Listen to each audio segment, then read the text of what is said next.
Telangana CM Revanth Reddy విదేశీ పర్యటన పూర్తయింది. సీఎం రేవంత్ టీం కాసేపట్లో హైదరాబాద్ చేరుకోనుంది. 10 రోజుల పాటు అమెరికా, సౌత్ కొరియాలో పర్యటించిన రేవంత్ రెడ్డి విదేశీ పర్యటనపై సంతృప్తి వ్యక్తం చేశారు. అమెరికాకు సరికొత్త తెలంగాణను పరిచయం చేశామన్నారు. అమెరికా పర్యటనలో భాగంగా సీఎం రేవంత్ తెలంగాణను ఫ్యూచర్ స్టేట్ గా ప్రకటించారు. అమెరికా పర్యటనలో 19 కంపెనీలతో సీఎం రేవంత్ సంప్రదింపులు జరిపారు. పలు ఒప్పందాలు కుదుర్చుకున్నారు. 31,532 కోట్ల పెట్టుబడులు, 30,750 కొత్త ఉద్యోగాల కల్పనకు సీఎం రేవంత్ కృషి చేశారు. కాగా సీఎం రేవంత్ కు శంషాబాద్ ఎయిర్పోర్ట్ లో ఘన స్వాగతం పలికేందుకు క్యాడర్ సర్వం సిద్ధం చేసింది.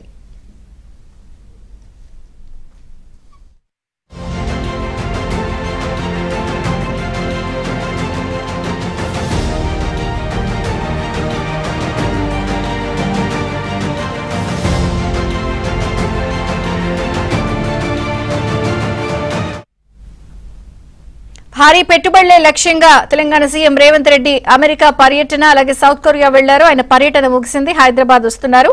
శ్రేణులు కూడా సర్వం సిద్ధం చేశాయి.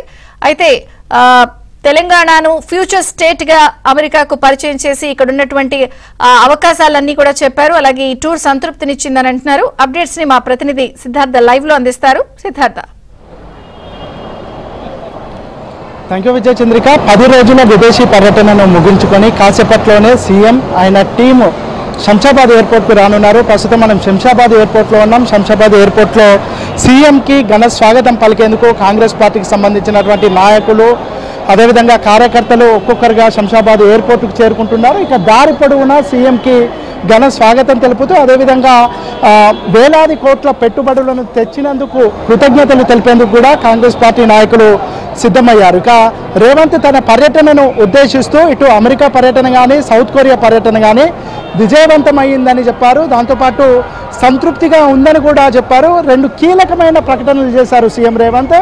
తెలంగాణను ఫ్యూచర్ స్టేట్గా పేర్కొన్నారు. అదేవిధంగా సరికొత్త తెలంగాణను అమెరికాకు పరిచయం చేశామని కూడా సీఎం రేవంత్ రెడ్డి చెప్పారు. ఇక సీఎం మరి కాసేపట్లోనే శంషాబాద్ ఎయిర్పోర్టుకు చేరుకుంటారు. అనంతరం ఈరోజు సాయంత్రం కాగ్నిజెంట్కి సంబంధించినటువంటి యూనిట్ని ఈరోజే శంకుస్థాపన చేస్తారు.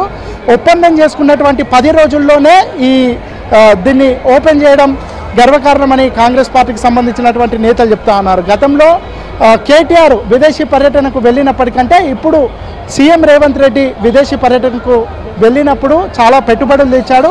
గతంలో తీసుకొచ్చినటువంటి, అంటే వాళ్ళతో ఒప్పందాలు చేసుకున్నా అవి ఇంకా ఇప్పటికీ గ్రౌండింగ్ కాలేదు.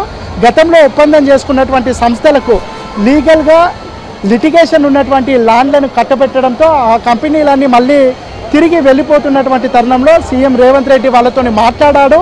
వాళ్ళను మళ్ళీ తెలంగాణలో పెట్టుబడులు పెట్టేందుకు ఒప్పించినట్టు కూడా కాంగ్రెస్ నేతలు చెప్తా ఉన్నారు. మొత్తం అమెరికా పర్యటనలో 31,532 కోట్ల పెట్టుబడులు పెట్టారు. దీనివల్ల 30,750 కొత్త ఉద్యోగాలు వస్తున్నట్టు కూడా అధికారులు చెప్తా ఉన్నారు. మొత్తం 19 కంపెనీలతో సంప్రదింపులు, ఎంఓయూలు చేసుకున్నటువంటి సిచ్యువేషన్ ఉంది. ఇక హైదరాబాద్ 4.0 సిటీగా అభివృద్ధి చేసేందుకు రాష్ట్ర ప్రభుత్వం ఎంచుకున్నటువంటి వివిధ ప్రాజెక్టులకు భారీ స్పందన వచ్చింది. ముఖ్యంగా వీళ్ళు ఫ్యూచర్ స్టేట్ని నిర్మాణం చేద్దామని అనుకుంటున్నారు. దానికి సంబంధించి వరల్డ్ బ్యాంక్ సీఈఓతో పాటు పలు కంపెనీలకు సంబంధించినటువంటి ప్రతినిధులతో సీఎం రేవంత్ రెడ్డి చర్చలు చేశారు. ఇక సీఎం రేవంత్ రెడ్డిని తీసుకొని వెళ్లేందుకు భారీ కాన్వాయ్ని కూడా సిద్ధం చేశారు. కొన్ని డీజేలతోని, డ్యాన్సులతోని, బ్యాండ్తోని ఆయనను స్వాగతం పలికేందుకు కూడా కాంగ్రెస్ పార్టీకి సంబంధించిన నాయకులు సిద్ధమయ్యారు. ప్రస్తుతం కాంగ్రెస్ పార్టీకి సంబంధించిన కొంతమంది నాయకులు ఉన్నారు, వాళ్ళతో మాట్లాడదాం.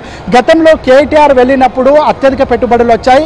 రేవంత్ రెడ్డి పర్యటన పూర్తిగా శూన్యం, ప్రచారం తప్ప పెట్టుబడులు ఏమీ లేవు అని బీఆర్ఎస్ పార్టీకి సంబంధించిన నేతలు చెప్తా ఉన్నారు. మీరేం చెప్తారు? అది సూటు బూటు ప్రభుత్వం. కేటీఆర్ గారు సూట్ వేసుకున్నాడు, బూట్లు తొడుక్కున్నాడు. ఏం చెప్పిండు? ఇప్పుడు చెప్పమంటున్నాం కదా. మేము రేవంత్ రెడ్డి గారు ముఖ్యమంత్రి ఏమంటుండ్రు? మేము ఈ రాష్ట్ర అభివృద్ధి కొరకు మా వంతు ప్రయత్నం చేస్తున్నాం. అందులో భాగంగా దాదాపు 30,000 మందికి ఉద్యోగాలు వచ్చేటట్టు తెలంగాణ కొత్త ప్రభుత్వంలో అత్యధికంగా పెట్టుబడులు తేవాలనే తపనతో మరి ముఖ్యమంత్రి రేవంత్ రెడ్డి గారు, ఐటీ మినిస్టర్ శ్రీధర్ బాబు గారు మరి ప్రత్యేకంగా ఈ ప్రభుత్వం యొక్క ఆలోచనను ప్రజలకు ఇచ్చిన వాగ్దానం నెరవేర్చే కొరకు జరుగుతూ ఉన్న తరుణంలో మరి ఆనాడు మరి సూటు బూట్ వేసుకొని పోయిండు కేటీఆర్. మరి ఆ సూటు బూటు వేసుకొని పోయినప్పుడు ఆయన సొంత పనులు చేసుకున్నాడా ఆయనే చెప్పాలి. ఈరోజు కూడా అడుగుతున్నాం సూటిగా, మీ ప్రభుత్వంలో పెట్టుబడులు రాలేదు, పనులు జరగలేదు. వీళ్ళు అడుగుతూ ఉన్నారు సీతారామ ప్రాజెక్ట్ గురించి. మీరున్న నాడు 30% అయింది, ఇవాళ 69% కంప్లీట్ చేసి ఓపెనింగ్ చేస్తా ఉన్నాం. అంటే సీఎం రేవంత్ రెడ్డి గారు కానీ పెద్దలు శ్రీధర్ బాబు గారు కానీ ఈ రాష్ట్ర అభివృద్ధి కొరకు నిరంతరం కృషి చేస్తూ ఉన్నారు. అత్యధికంగా పెట్టుబడులు తెస్తూ ఉన్నారు. కాబట్టి ఈరోజు రాష్ట్ర ప్రజలు ఘన స్వాగతం పలికే కొరకు వచ్చారనే మాట చెప్తా ఉన్నాం. మొత్తానికైతే సీఎం రేవంత్ రెడ్డిని రిసీవ్ చేసుకునేందుకు భారీ సంఖ్యలో కాంగ్రెస్ పార్టీకి సంబంధించినటువంటి అభిమానులు కానీ కార్యకర్తలు కానీ వచ్చారు. ఆయన తెచ్చినటువంటి పెట్టుబడుల ద్వారా ఇక్కడ ఉన్నటువంటి ఉపాధి మార్గాలు దొరుకుతాయని కాంగ్రెస్ పార్టీ నాయకులు చెప్తా ఉన్నారు. ఇక గ్రౌండింగ్ కూడా వెనువెంటనే అవుతుంది. గత ప్రభుత్వం చేసినటువంటి జాప్యం కాకుండా మొన్ననే MOU చేసుకున్నారు. 10 రోజుల లోపే ఈరోజు గ్రౌండింగ్ కోసము శంకుస్థాపన చేస్తున్నారంటే రేవంత్ రెడ్డి చిత్తశుద్ధిని అర్థం చేసుకోవచ్చని కాంగ్రెస్ పార్టీకి సంబంధించినటువంటి నాయకులు చెప్తా ఉన్నారు. ఇక మరి కాసేపట్లోనే సింగపూర్ మీదుగా రేవంత్ రెడ్డి శంషాబాద్ ఎయిర్పోర్ట్లో ల్యాండ్ అవ్వనున్నారు.